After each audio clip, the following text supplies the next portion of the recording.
Hey guys, what's up, and welcome back to another quick production tip that we're doing every Thursday. Today I wanted to speak a little bit about a sub impact, or a simple way to just use a couple drum samples with a sine wave that I create in Silent. Now you guys can use any instrument you prefer. You know, if you have a sampler or a Nexus or Spire, whatever you feel like you can create a good sub boom in. With a sine wave, go ahead and do it. But for today, I like working with Silent. It's my go-to personal synth that I like to use. So first, let's open that up. And once you open it up, I'm just going to clear the patch. I don't need to start with what they have. I just want to go over to clear. I can start blank. And I just want to switch this over to a sine wave. I don't really need to touch any of the parameters here. I'm going to do a little bit of boosting in my third-party section, my channel strip, you could say. I'd rather not touch anything inside Silent here. I'm just going to make sure this isn't in the red at all. So sometimes you can bring the master down a little bit. But all I'm going to really do here is grab a certain key. Now I love working in G for my type of track, so I'm going to use that today. And I'm just going to put the bend range. You can go a full octave, sometimes go up to 24, however deep you feel you want this sub or sine sub to kind of feel. First thing I'm going to do is just record myself holding down G. All right, so right away, now I can go into my piano roll, and I'm going to do a 4-bar loop, as you guys can see at the top here.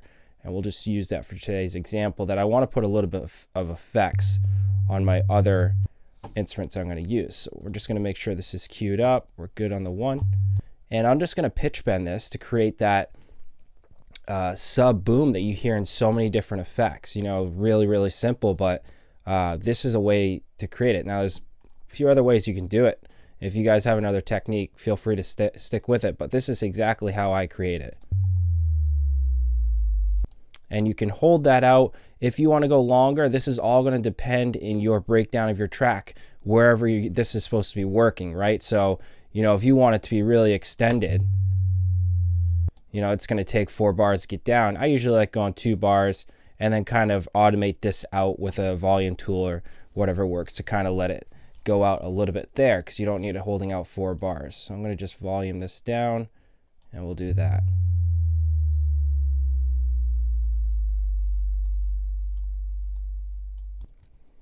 And you could cut it there if you want. That's up to you again. Now I would layer this with a kick drum to create the impact hit. Thing to point out, make sure your kick sub, if you do have a little bit of sub in that kick drum, is in key of what we're working with G here. So I'm going to use one of our kicks from our the house pack from Vandalism. You can grab that from our website. This is number 3, and I'll show you what that sounds like.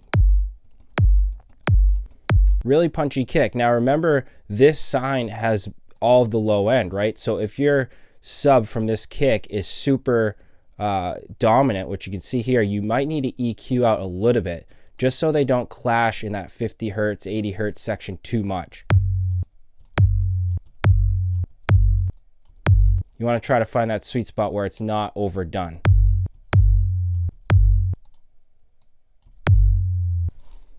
I can bring the kick up. You can see how it's creating that nice thud right on the 1, which is what we want. Then I'd layer that out with a crash, and this is also from the house pack from Vandalism.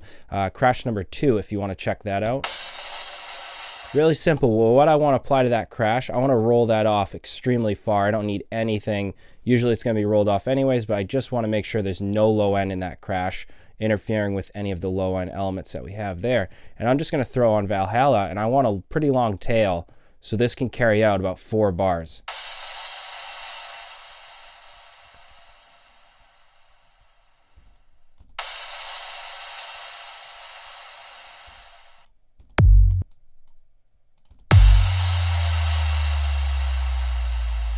Now you can just add on, if you want to do a white noise also to open up Silent, just to do a quick down sweep, you always can then just change the sine wave right over to a noise oscillator, and now turn on here, and now you can just go automate your own quickly done down sweep, if you want to call it that. So we'll just go to our filter, and I just want to turn this down. I don't need that too dominant. and I'll just roll that low end off, get rid of all that low end noise. And there you have it. Now you have your own sub-impact, boom, whatever you want to call it, impact hit. You can really go crazy with adding certain effects to your crash, some delay, some chorus, something cool. Have fun with it and try it out in your next track, and we'll see you guys next week.